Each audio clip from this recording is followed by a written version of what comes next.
क्या सच में चीन का गुलाम बन जाएगा पाकिस्तान? दोस्तों, अगर आज के दौर में जियोपॉलिटिक्स के पंडित ये सवाल उठा रहे हैं तो जाहिर सी बात है कि यह कोई मामूली मुद्दा नहीं है, क्योंकि चाइना और पाकिस्तान दोनों ही भारत के पड़ोसी मुल्क हैं। ऐसे में यह सवाल भारत के लिए भी बेहद ज़रूरी हो जाता है।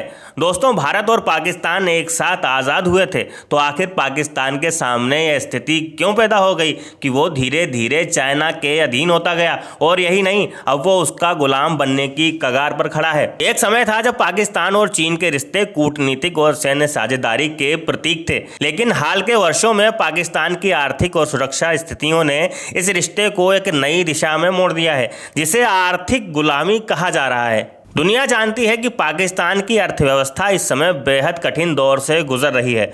बढ़ते हुए बाहरी कर्ज के कारण पाकिस्तान की आर्थिक स्वतंत्रता सीमित होती जा रही है। दिसंबर 2023 तक पाकिस्तान का कुल बाहरी कर्ज 131 बिलियन डॉलर हो चुका था, जिसमें से लगभग 68.9 बिलियन डॉलर चीन से लिया गया था, यानी आधे से भी ज़्यादा। यह दर्शाता है कि पाकिस्तान के लिए चीन पर निर्भरता अब एक बड़ा संकट बन चुकी है। इस निर्भरता का सबसे बड़ा उदाहरण China Pakistan economic corridor CPEC है। यह परियोजना अरबों डॉलर के निवेश के साथ पाकिस्तान में बुनियादी ढांचे का विस्तार कर रही है।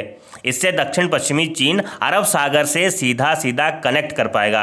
वैसे तो यह प्रोजेक्ट पाकिस्तान की आर्थिक स्थिति को सुदृढ़ करने का वादा करता है, यानी चीन के इस निवेश से पाकिस्तान को भी ठीक ठाक फायदा हो रहा है।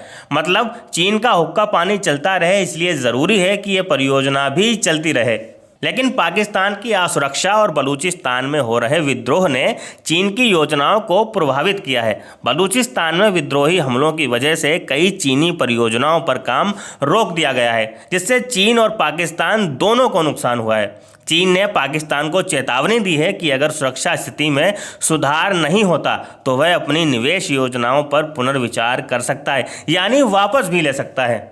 चीन और पाकिस्तान के बीच सैन्य सहयोग भी लगातार बढ़ रहा है। 2020 से 2024 तक पाकिस्तान ने लगभग 81% हथियार चीन से ही आयात किए हैं। पाकिस्तान की सेना अब चीन से भारी रक्षा आयात पर निर्भर है, और पाकिस्तान चीन के बनाए J-17 थंडर फाइटर जेट की बिक्री में भी सक्रिय रूप से शामिल है। चीन ने पाकिस्तान में बढ़ते आतंकी हमलों के बीच अपनी परियोजनाओं और नागरिकों की सुरक्षा के लिए पहली बार निजी सुरक्षा कर्मियों को तैनात किया है। 2025 में चीन ने CPEC परियोजनाओं से जुड़े अपने कर्मचारियों की सुरक्षा के लिए पाकिस्तान के साथ एक समझौता भी किया था। हालांकि चीन का असली इरादा पाकिस्तान में अपनी सैन्य उपस्थिति बढ़ाने का है, और इस दिशा में उसने पाकिस्तान पर दबाव भी डाला है। अब सवाल उठता है कि क्या पाकिस्तान बलूचिस्तान में अपनी सेना उतारेगा?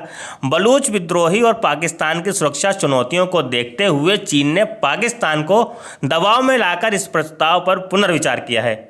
चीन ने पहले ही पाकिस्तान से कहा था कि वह अपनी सेना को पाकिस्तान में तैनात करेगा, और हालिया घटनाओं ने इस कदम की ओर एक और संभावना बढ़ा दी है। पाकिस्तान के लिए चीन की सैन्य उपस्थिति एक नई चुनौती बन सकती है। पाकिस्तान ने अपने रक्षा बजट में उल्लेखनीय वृद्धि की है, लेकिन बलूचिस्तान के हालात बताते हैं कि ये उपाय पर्याप्त नहीं है। ऐसा लगता है कि पाकिस्तान अब चीन की सैन्य सहायता से इनकार करने में सक्षम नहीं होगा, और उसकी सेनाएं पाकिस्तान की सीमाओं में दाखिल हो सकती हैं। पाकिस्तान के आर्थिक और सुरक्षा संकट ने चीन की तरफ उसकी निर्भरता को और बढ़ा दिया है। अब यह साफ हो गया है कि पाकिस्तान की बेबसी और चीन का दबाव उसे अपने सैन्य और आर्थिक रिश्तों में बदलाव लाने पर मजबूर कर सकता है। क्या पाकिस्तान अब पूरी तरह से चीन का गुलाम बन चुका है? आने वाले समय में इस साझेदारी का क्या परिणाम होगा, यह देखने वाली बात होगी।